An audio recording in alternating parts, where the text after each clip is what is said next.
নমস্কার বন্ধুরা, আর জি কুকিং চ্যানেলে আপনাদের সবাইকে স্বাগত। আজকে নিয়ে হাজির হয়ে গেলাম উচ্ছে কলমি রেসিপি নিয়ে, যেটা গরম ভাতে জাস্ট ফাটাফাটি লাগে। তো চলুন শুরু করা যাক।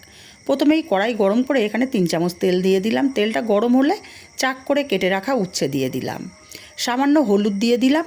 আর উচ্ছেগুলোতে আমি আগে থেকে লবণ মাখিয়ে রেখেছিলাম, তাই লবণের ব্যবহার করলাম না, শুধু হলুদটাকে দিয়ে উচ্ছেগুলোকে বেশ লাল লাল করে ভেজে নিয়েছি।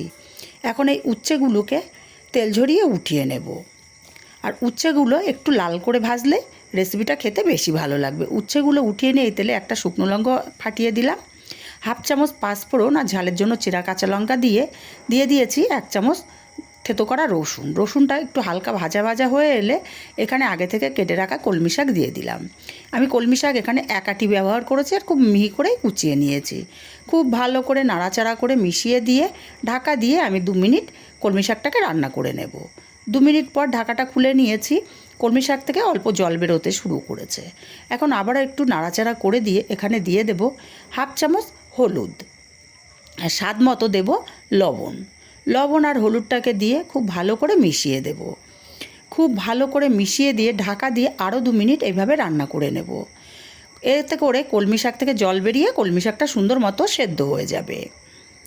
আবারও 2 মিনিট পর ঢাকাটা খুলে নিয়েছি। কলমি শাকটা অনেকটাই সেদ্ধ হয়ে গেছে। আবারও একটু নাড়াচাড়া করে মিশিয়ে দেব। তারপর এখানে দিয়ে দেব ভেজে রাখা উচ্ছেগুলোকে দিয়ে নাড়াচাড়া করে আরও মিনিট 2 এইভাবে রান্না করে কলমি শাকের এক্সট্রা জলটাকে শুকিয়ে নিতে হবে। তারপর এখানে দিয়ে দেব হাফ চামচ চিনি, স্বাদটা ব্যালেন্স করার জন্য। চিনিটাকে দিয়ে খুব ভালো করে মিশিয়ে আরও মিনিটখানিক আমি এইভাবে রান্না করে নেব। খুব ভালো করে মেশানো হয়ে গেলে আলাদা পাত্রে নামিয়ে নিলেই কিন্তু গরম ভাতে পরিবেশন করার জন্য একদম রেডি উচ্ছে কলমি। রেসিপিটা কেমন লাগলো কমেন্ট করে জানাতে কিন্তু ভুলবেন না। ভালো লাগলে কাছের আত্মীয় স্বজন বন্ধুবান্ধবের কাছে শেয়ার করতে ভুলবেন না, আর একটা লাইক দিতে ভুলবেন না।